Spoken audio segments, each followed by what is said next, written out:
Hey everyone, thanks for joining me. I appreciate you. So everything we consume becomes part of us, right? Not just physically, but energetically. Well, food carries vibration, memory, and story. So yes, what we eat matters, but not in the way that they tell us, not in the way of strict rules or guilt. So I've been called to talk about this. And it's been a big part of my own journey personally. And, I went from kind of eating very unconsciously, whatever was quick or comforting, or, I would stress eat and just, unhealthy habits without much thought of, where it came from. Then I wanted to get healthier, so I cut out red meat altogether. Then for years I was pescatarian, eating only seafood. And, I was just always kind of wondering if I was doing the right thing.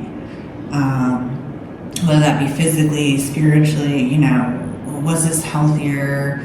Was I more aligned if I quit eating this? And, what I've learned is it's not about restriction or judgment. It's about awareness, alignment, and how what we eat resonates with our spirit in each session of our life.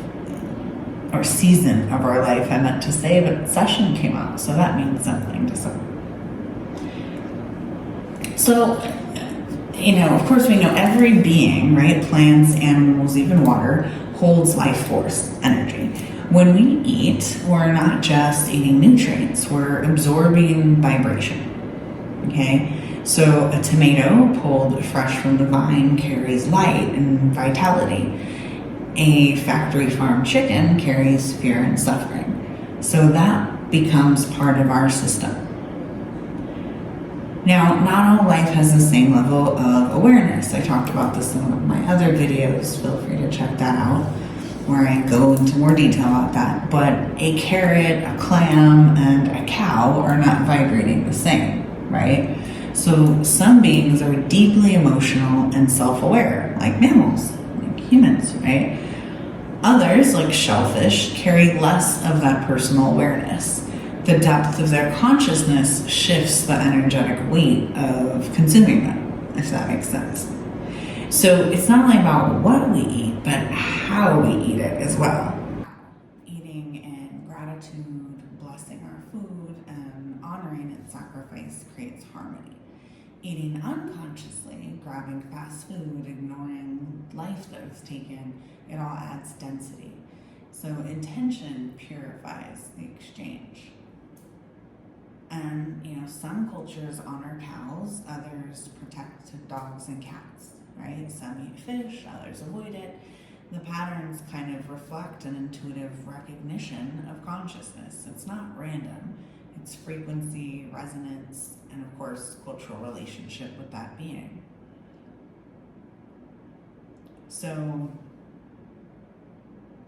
high vibration foods, plants, fruits, clean water, ethically raised animals, support clarity and expansion. Dense foods, like processed, tortured, decayed, of course, can lower vibration, cloud your intuition, and kind of weigh down your spirit. Then if we participate in suffering, there's an energetic imprint, right? But intention matters. For example, hunting with reverence is not the same as buying into systems of cruelty. So as we evolve spiritually, our bodies often start to reject heavy foods. It's not forced, it's resonance shifting.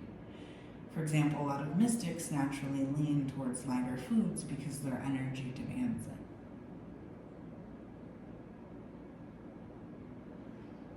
So again, the truth is, spirit doesn't demand perfection. It's not about rules, it's about resonance. So ask yourself, does this food feel alive? Does it honor me and the being it came from? Eat in awareness, eat in gratitude, and your food becomes not just fuel, but a spiritual ally. Sending you light, love, and healing, and I hope this helped.